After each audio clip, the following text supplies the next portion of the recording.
Welcome to KRQE's New Mexico News Insiders. Here's Gabrielle Burkhart and Chris McKee. So, Gabby, here we are in late September, and we are very close to another election. Does it feel like we're already right there to you? Oh, it does. Yeah. I mean, after all the campaigns we've been seeing and the debate and just a lot going on politically, you can tell we're inching closer to November. Yeah, another big election season.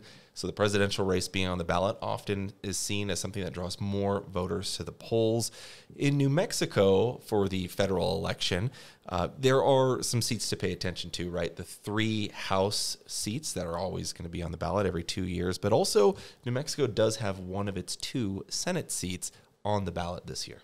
Yeah, these seats, of course, only come up every 6 years. Ben Ray Lujan was elected to the Senate in 2020. Now this year, Democrat Martin Heinrich is looking to hang on for another term. He is facing Republican challenger Nella Domenici. Several weeks ago, we put in invitations to both candidates to come on this podcast and sit down so you all can hear from them and hear a little bit about their policies for an interview here on New Mexico Insiders. Yeah, and Martin Heinrich did join us here in the News 13 digital studio, and we will have that interview to bring you here shortly, but we were not able to secure an interview with the Republican challenger in this race, Nella Domenici. We wanted to ask very similar questions to her as we did Martin Heinrich, but again, we were unable to get that shot to do that. Yeah, a communications rep for the Domenici campaign told us that they were trying to find a time to do an interview with us, even offered over Zoom. He said, quote, they just couldn't do it. So with that, our colleague Dean Staley was able to interview Nella Domenici one-on-one for a KRQE News 13 special. We're going to play a portion of that interview so you can still hear from her about her policies for listeners who may have not seen that special air. So we are, again, going to start first here with our interview with Martin Heinrich and follow that up with the segment with Nella Domenici being interviewed by News 13 anchor Dean Staley. Have a listen. He's a Democrat from Albuquerque, not originally from Nevada, I know, born and raised, but born there. And as well, he is New Mexico's U.S. Senator, having served almost 2 full terms or nearly 12 years in Washington, D.C. in the senatorial capacity. He is now running to retain his seat for what could be a 3rd term in the Senate. Previously, an Albuquerque city councilor and U.S. congressman were pleased to host Senator Martin Heinrich today in the KRQE digital studio for the first time to talk about your candidacy and the November election. Thanks so much for joining us. Really great to be with you. Yeah, we appreciate it, and wanted to start on maybe a little bit more of a personal note. Okay. I mentioned you were born in Nevada, but just broadly, if I ask you to define yourself, who is Martin Heinrich? What would you say defines you? What do you care about and why? You know, I'm a little bit of a policy nerd, and that's what pulled me into politics. I studied engineering in college, settled in Albuquerque a couple weeks after graduating with my engineering degree, and realized that a lot of the things that I felt were important, things like energy policy, happen in the political sphere, and you really need people who understand science, but also how we get things done. Yeah, and if reelected, this would be your 3rd term now in the U.S. Senate. Every election, we do hear criticism of various lawmakers, maybe the extent of some of them stay in higher office. Why are you running again? What makes you want to stick around as a senator? There's a lot more to be done, and this is an election that when I looked at it, a year ago, I realized it was going to be a historic election. Really a choice at the time, it seemed, between sort of continuing the democratic experiment that has served this country well for a really long time, and then potentially going in a much more unilateral direction that I think Donald Trump and Project 2025 have articulated. And I felt it was really important for me to stand up for democracy, but also, as you gain experience and seniority, you can do more and more for your state because of where you land within the body. So being a subcommittee chair on appropriations gives me a lot of latitude to work for our national labs, for our military bases, for our veterans, with things that are deeply meaningful for individual people. I mean, we had a plan in place that a previous Senate had put in place to shut down a bunch of the community-based outpatient clinics for our veterans. In the last term, I was able to stop that. And so places like Gallup, New Mexico, veterans didn't lose their health care. When you get to meet people who are directly impacted by those policies that I get to work on, then it becomes very real and very meaningful, and that's motivational for me. You mentioned off the top there's more to be done. I wanted you to elaborate on that. What more is there to be done here? I think there's an enormous amount to be done with respect to protecting the right to choose. I mean, we've seen since the Dobbs decision a real radical shift in women's ability to make their own healthcare decisions in this country, and I think there's a role for the House and the Senate to turn that around. And in my view, I would love to see Roe v. Wade enacted in statute and protect those rights. There's more work to be done with respect to bringing down the cost of prescription drugs. And then my own, deep interest in the energy transition and where I would potentially land on the Energy and Natural Resources Committee. There is so much to be done in that space, much of it bipartisan, but not all of it. To really maximize the jobs and the diversity of our economy in New Mexico. There are a lot of Americans who feel disappointment or a lack of optimism about the workings of the federal government, right? An example would be just a lack of legislation that makes its way through both chambers of Congress. But in general, do you have any frustrations with the operations of the federal government? I'm sure you do. If you can give us some examples of that, and what do you think the solution is? It's really important to realize it's not all the time, and who you elect matters to whether or not the body can function. So in this last 2 years, it has been the most unproductive and dysfunctional congressional session that I've experienced. But if you rewind 2 years before that, it was probably the most functional Congress in 100 years, since FDR and the New Deal. We passed a major energy transition bill, a climate bill that is having a huge impact on New Mexico. We're seeing these big solar manufacturing plants rolled out. We're seeing folks like Arcosa Wind Towers down in Valencia County, their operations up and running, all of that related to that legislation. But we also passed stuff like the biggest infrastructure bill in decades that is building broadband in New Mexico and investing in water projects out in Clovis. I mean, these were deeply meaningful things. The first major gun safety legislation in 30 years. The PACT Act, which gave veterans coverage for their exposure to things like toxic burn pits, deeply meaningful for people who served and oftentimes served in exposure in places like Iraq and Afghanistan. So, I've experienced the best and the worst that the Congress has to offer. And what I would say is, who you choose depends on which one of those outcomes you get. And so I'm hopeful that in the next Congress, we're going to have a group of folks who really want to get things done from both sides of the aisle. You mentioned in there some of the economic elements. When I think about our local news landscape, one of the things that we report on constantly is the idea of landing the big fish, right? The big employer that's going to mean a lot for Albuquerque. There's all this talk over years and years of politics here in the state of getting the city and the state less reliant on government jobs. And now here we are in Albuquerque at this point where I think this company, Ebon Solar, as well as Maxion, are proposing various solar large manufacturing plants. We had Tim Keller on recently. He had talked about one of the big differences now is that really it's not the state bending over backwards to give the type of incentives there. You put a lot of emphasis on the fact that there are a lot of incentives now from the Infrastructure Act that passed through the federal government. How confident should New Mexicans be that these companies are going to do what they're saying they're going to do? Because, this city, the state has a long history of people just packing up and leaving. Factory announcements as a whole run about 50%. Of the announcements that get made, about half become real. Mm-hmm. But we're already seeing in New Mexico reality on the ground. We're seeing a huge expansion at Array Technologies. That's directly a result of the Inflation Reduction Act. We're seeing Arcosa Wind Towers hiring welders left and right down in Valencia County. We're seeing the enormous investment at Rio Rancho Intel into a modernized fab that is going to make the latest, really complicated chips that are needed for today's processing. So even if neither of those two manufacturing plants were to become real, we're already seeing the very real jobs impact. And I think it's not about the big fish. This is something that all of our elected officials from local to national need to be working together on all the time. I view, New Mexico, we have a delegation of 5 people. You look at California, they have dozens and dozens and dozens of lawmakers.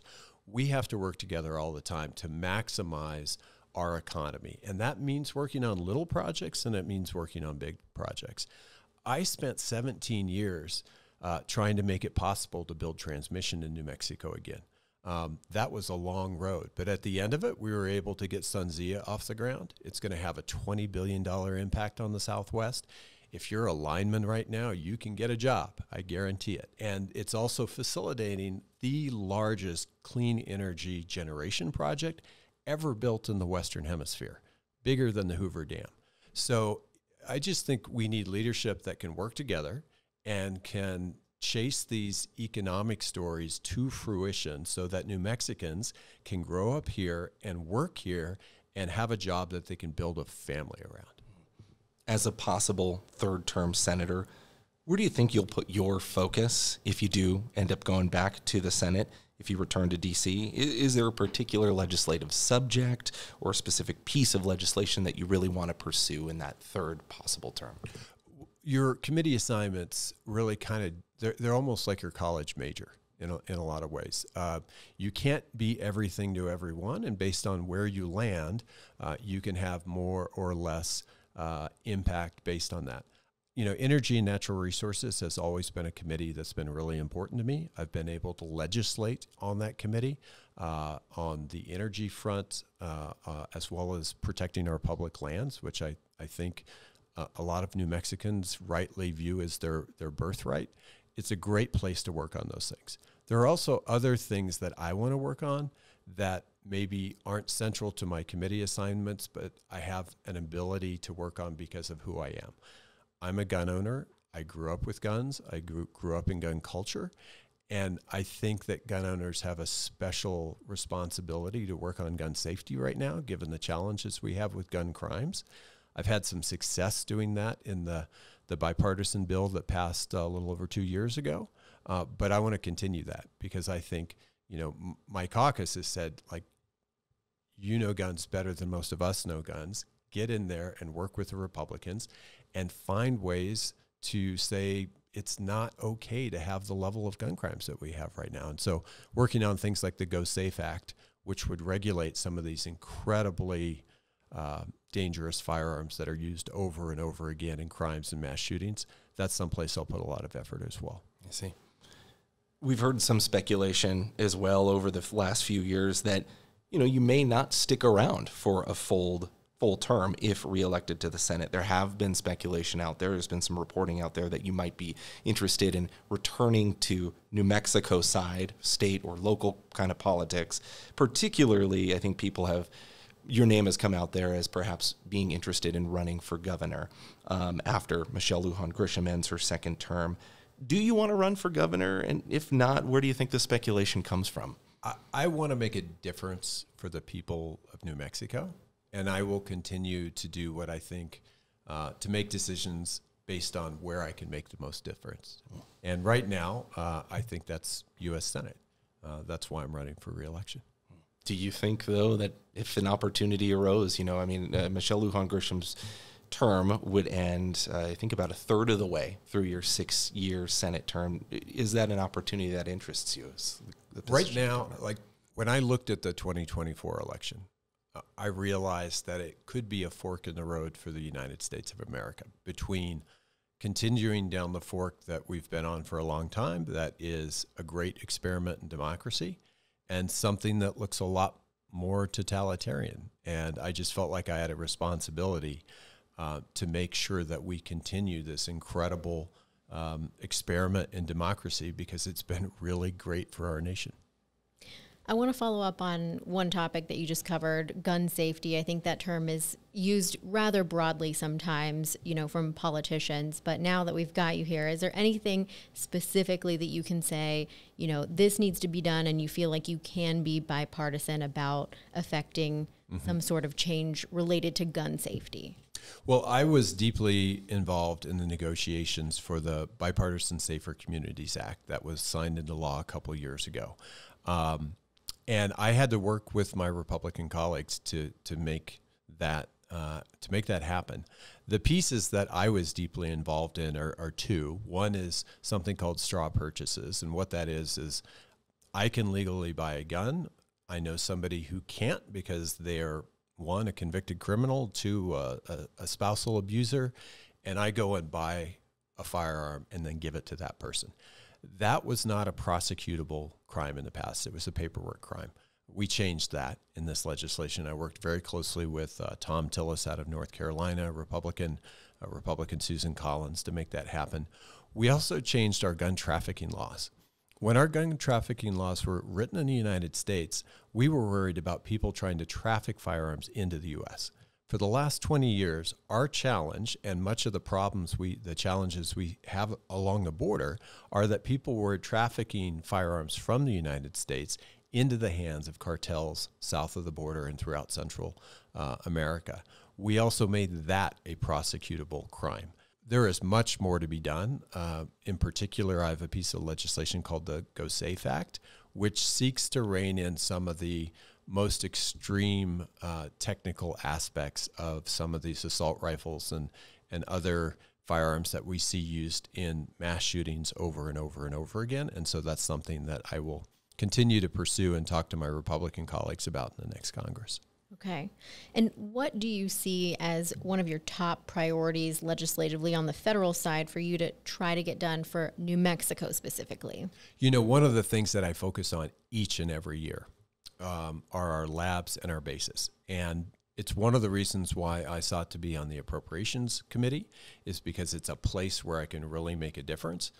I've been able to secure $1.5 billion plus for our military bases, for military construction funds. What does that do for those bases? It keeps them relevant and forward-looking so that we don't find ourselves like we did in 1996 with all of a sudden we had a base realignment and closure process, and some of our bases were on the chopping block. Doing that work each and every year, it doesn't get a lot of coverage in the press. It's deep in the weeds, but it's really important when you have national security labs and military bases that are the core economic driver for communities like Alamogordo, like Albuquerque, like Los Alamos, like Clovis. And so that work I do every year. I don't do it for credit. I do it because it's really important for our foundation of our economy in New Mexico. I think we've touched on this a little bit throughout this conversation, certainly the guns component of it, but crime is something that obviously continues to be at the top of the list when it comes to the issues that people talk about locally. No question. Whether it's Albuquerque or really the rest of New Mexico. We've all experienced it. Yeah, and there's clearly a narrative in national politics. I think particularly when people see a lot of the campaign ads, no matter which race you're talking about, but really people see that whole idea of the border, drugs, and guns playing a big nexus into New Mexico's crime problem. What are the solutions federally that you can achieve that can help New Mexico deal with its crime problem? Well, I'll give you an example at the 30,000-foot level, and then I'll talk a little bit about how I interact with very granular local law enforcement to help as well. So at the 30,000-foot level, we just passed a bill called the Fend Off Fentanyl Act.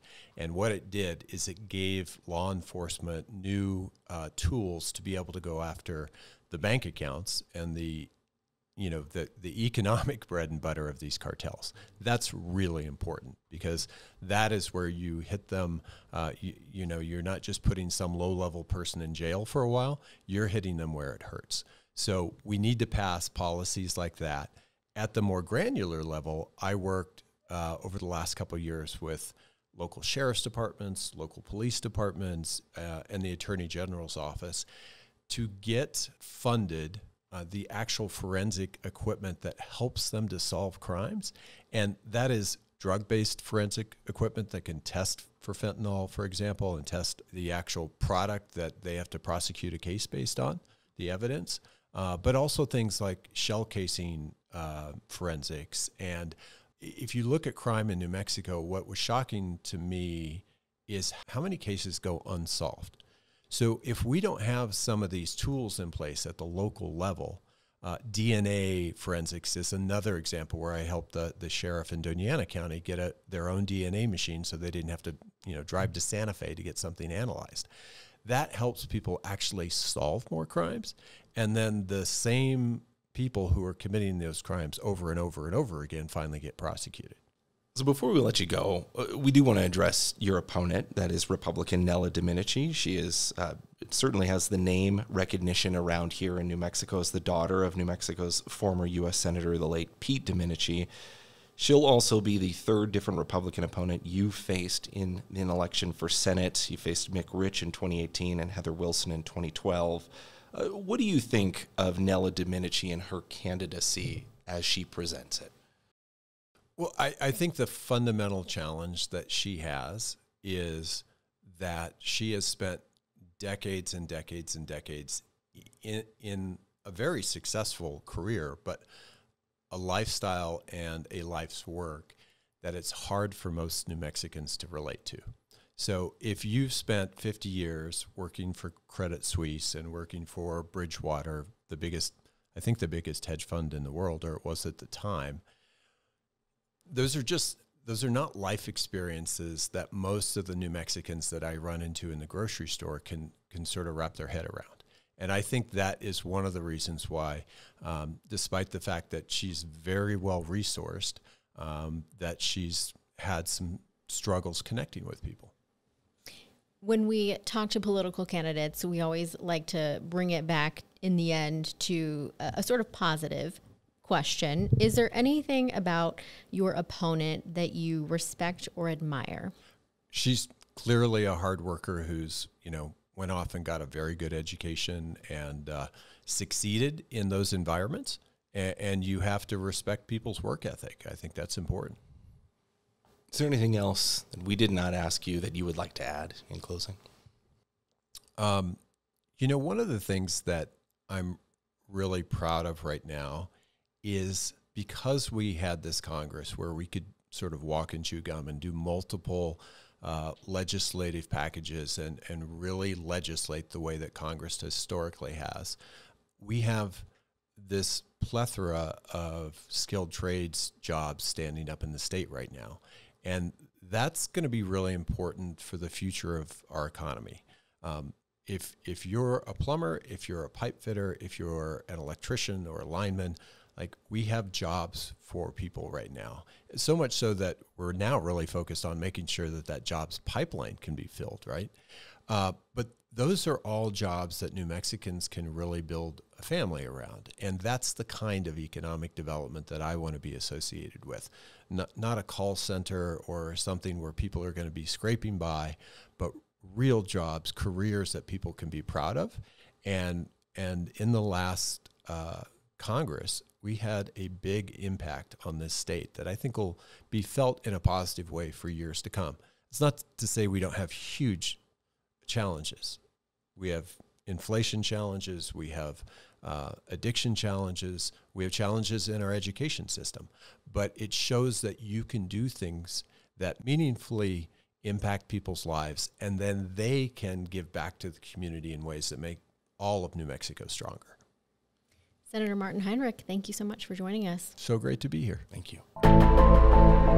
Coming up next, you'll hear from Republican challenger Nella Domenici in a sit-down interview with KRQE's Dean Staley. KRQE News 13 Investigations, one of the biggest cons in New Mexico history. How did they get away with it? Well, they had an accomplice.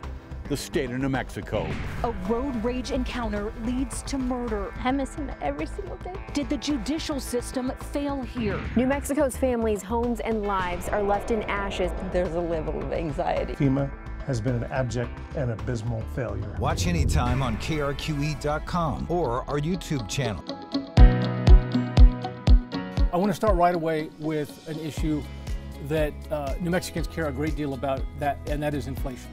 We have people in this state who are struggling to pay rent, struggling to buy groceries. Your thoughts on inflation? So I translate it to cost of living, because really it's the cost of living has gone up so much here in New Mexico. And sadly, when all of these items go up in price, it hurts New Mexicans more than almost any other state. So the reason for that is the average family income in New Mexico is, depending on the year, it's in the bottom 5 or the bottom 6 or the bottom 7. So the average family in New Mexico has a relatively low income, and it's relatively fixed. We also have 18% of our population lives below the poverty line. So for many, many New Mexicans, when the price of food and the price of gasoline goes way up, 20, 30%, which is what we've seen, they do not have the flexibility in their budget to cover that. But the ironic and really sad and disappointing part about it is our own federal legislators drove this inflation, because inflation is caused by many factors, but one of the biggest factors is just excess spending by the government. And so we know in the last several years, our government really, with Martin Heinrich representing our state as the most senior legislator, they've supported and created massive spending programs, which drove the inflation, which then comes back here and hurts the average New Mexican. But there's another factor about this inflation which is even equally ironic, which is inflation is also caused when the price of energy goes up. And if you could make energy more abundant, it can bring the price of energy down and the cost of living down. And we are sitting on top of the Permian Basin, but we're really sitting on top of the Delaware Basin, which is a sub-basin. This is the best basin in America for oil, and it's not being utilized well. It's not being levered well. Also because our radical progressive leaders, Martin Heinrich, Ben Ray Lujan, MLG, are doing everything they can to make it hard for that oil and gas to be drilled here right beneath our state. I want to speak in broader terms. Talking about inflation, we're talking about people who have trouble paying rent, trouble buying groceries, but there's also, over the last decades, you have the issue of productivity seeing enormous gains over decades, right? Just amazing numbers over time. And workers today, especially people on the lower end of the income spectrum, don't have any more buying power than they did 20 years ago. How do you put more money back in the pockets of these people? So first of all, the average wage in New Mexico has really not gone up commensurate with the cost of living increases. So you're asking, how do we help the average New Mexican make more money so that it can catch up with the cost of living? Is that correct? Absolutely. How do you put more buying power back in the hands of workers? So you can either bring the cost of goods back down, or you can take your workers and hopefully put them in all sorts of different education programs where they learn new skills so that they can leverage those new, more valuable skills in the workforce. But you also need companies then to come here who want those more sophisticated skills, so that it's a complicated process. It's not something that can be solved overnight. You have lived much of your life on the East Coast. You have not been a real presence in New Mexico until recent years. Tell us why you want to be the U.S. Senator from New Mexico. Can I correct your statement or just flesh out that statement? So you said I haven't been a real presence until recently. So first of all, the only reason we left New Mexico, and I was living near you when I had to move, was because my father was elected to be United States Senator. And many people would say he's the most profound United States Senator we've had in this country. So I lived in Washington with my father because he was representing this state. So this state has always been my home, and it's always meant the world to my entire family. Okay. But it's not as though I disappeared at all.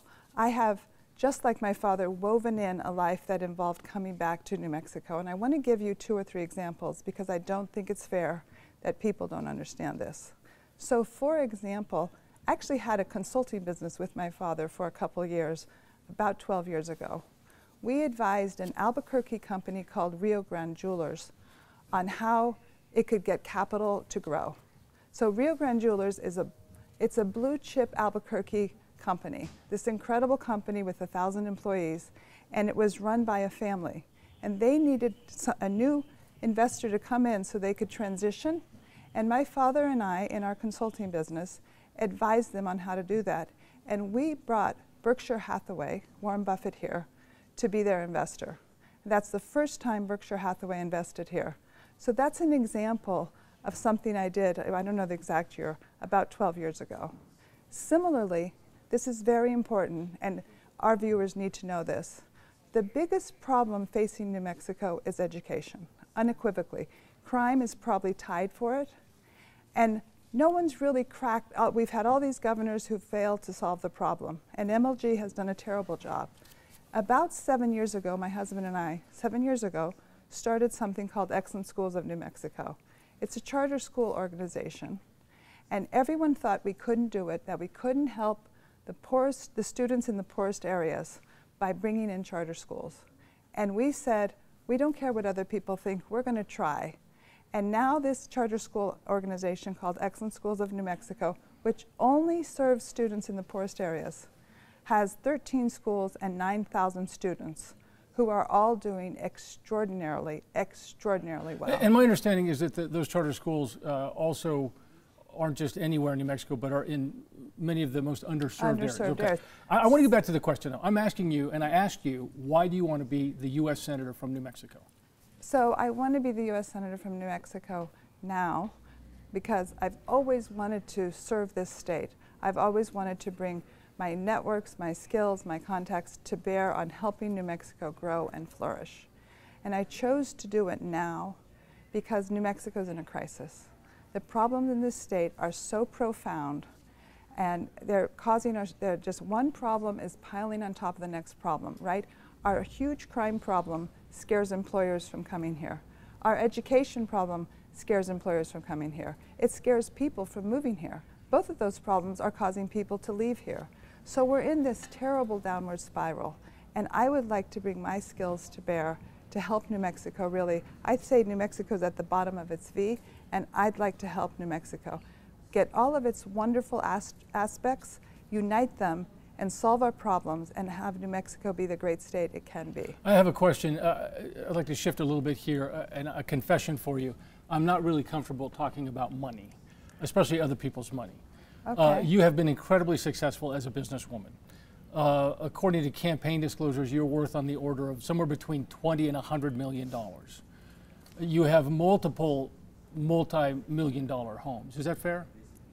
Yes. So the question is, why should the people of New Mexico who are struggling to pay the rent trust you to understand what they're going through, given that that amount of wealth insulates you from many day-to-day problems? So why should they trust you to understand that problem and to solve it? So first of all, that amount of wealth doesn't insulate you from understanding problems.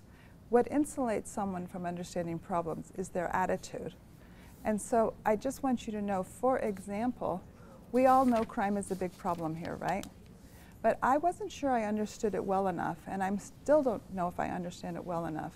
So about 2 weeks ago, I spent 6 hours with a sergeant in Albuquerque Police Department, driving around with him on his normal shift. And I insisted that we find a sergeant whose normal shift was focused on the international zone, or the war zone. So I wanted to go to the worst area in Albuquerque and see what it's really like so I could understand crime better. So understanding issues is a function of your attitude. It's not a function of your individual professional accomplishments. All right, let me shift. But I do think that this state needs businesses. It needs jobs. And those people, we've talked now about jobs, higher paying jobs, people who can't pay their rent.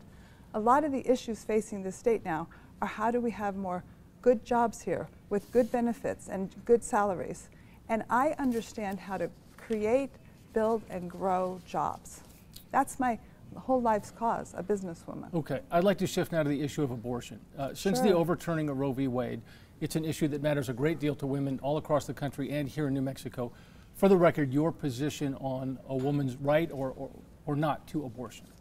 So first of all, you should know, and the audience should know, that I have spent a great deal of my life, and it's been a key driver to be a role model, a champion, an advocate to empower women. And that commitment to that started when I was very young. Ms. Domenici, I'm asking you about, with respect, I'm trying to get to a lot of topics, and I'm asking you specifically, it's a fairly straightforward question, your position on the right to abortion. So I think abortion should be safe, legal, and rare, and most importantly, rare. I will not support a federal ban on abortion. Do you believe it is a fundamental right for women? The right to choose whether or not they should have an abortion? Mm-hmm. Yes. A fundamental right. So given that, my question is, if you are elected to the U.S. Senate, will you then in the U.S. Senate not just oppose a national ban, but will you work toward a federal protection of the right to have an abortion at the federal level? So my position on abortion is I will not support a federal ban. I respect the decision the Supreme Court made recently to push abortion down to the state level. And New Mexico at the state level has decided on its policy, and I will abide by that policy. But I've done a lot of work in this area, and I think that our country and our state and all of our communities have overlooked the most important area where to focus on. I think the focus should be on preventing unintended pregnancies. So let me make sure you know this and the audience knows this. Unintended pregnancies, out of every 3 unintended pregnancies, 1 results in an abortion. And right now in this country we have, plus or minus, it's very hard to know exactly, 3 million unintended pregnancies. And if you read up how many abortions do we have a year, it's about 1. So those 3 million unintended pregnancies are causing 1 million abortions a year. We don't need to have 3 million unintended pregnancies. We need, as a country, to focus on better birth control. We need to trust women. We need to educate them on birth control. We need to make sure that their choice of the best birth control is available both financially and literally. So as a responsible woman who cares about other women and trusts and wants to empower them, I want to shift the focus to where it really should be. It should be on birth control, where we're educating and empowering. You have not said whether you would vote for Donald Trump. You said that earlier in your campaign. Is that still your position? That you won't say who you're supporting? So right now, you know, I'm sure you see it here on the news. The murders in this city in the last month have been horrible, and we're already the worst state for crime in the country. I want to focus on the real issues that are very, very urgent and large in magnitude. And so we need to focus on crime. We need to focus on all the people. Every day we wake up here and we say, did 1 person die by homicide or did 3 die by homicide? Those are the issues we need to be focusing on. We need to focus on fentanyl. Do you know how many people are dying of fentanyl in this city, in this state, every single year? I want to make sure, and New Mexicans deserve this, that the problems that are most pressing, I'm around this state hands-on every day, all day, and I know what people care about. They tell me, they come to me, they find me. And these are the issues we need to be focused on. We'll be right back with more on New Mexico News Insiders. Hi, I'm Ann Perrette, an investigative reporter in our KRQE Investigates unit. We are always working on something new. Right after it airs on KRQE, you can always find it on our website, krqe.com, or the next day on our KRQE YouTube channel. And now back to the New Mexico News Insiders. Thanks to both campaigns for helping us coordinate these conversations ahead of the election. We know it's important for voters to hear from these candidates, and we want to note again that we did give Nella Domenici the opportunity to do the same type of interview here on the podcast as we did with Martin Heinrich, but the Domenici campaign again says it was not able to make her available for that interview within the time frame that we gave them across more than a week. Yes, indeed. Well, and we should let our viewers know and listeners know that that conversation Dean had did take place with both candidates, right? He asked the same types of questions and had that same type of conversation with both Nella Domenici and Martin Heinrich. You can watch those conversations online. It was a special that aired already on our Fox New Mexico station, but you can watch that entire special on krqe.com. We'll post a link to it in the show notes for this and also in the post for this on our webpage at krqe.com/podcasts. In the meantime, if you have any ideas of your own, let us know. I'm at chris.mckee@krqe.com, also at Chris McKee TV. And I'm Gabrielle.Burkhart at krqe.com via email and gburknm on social media. Thank you all for listening and watching.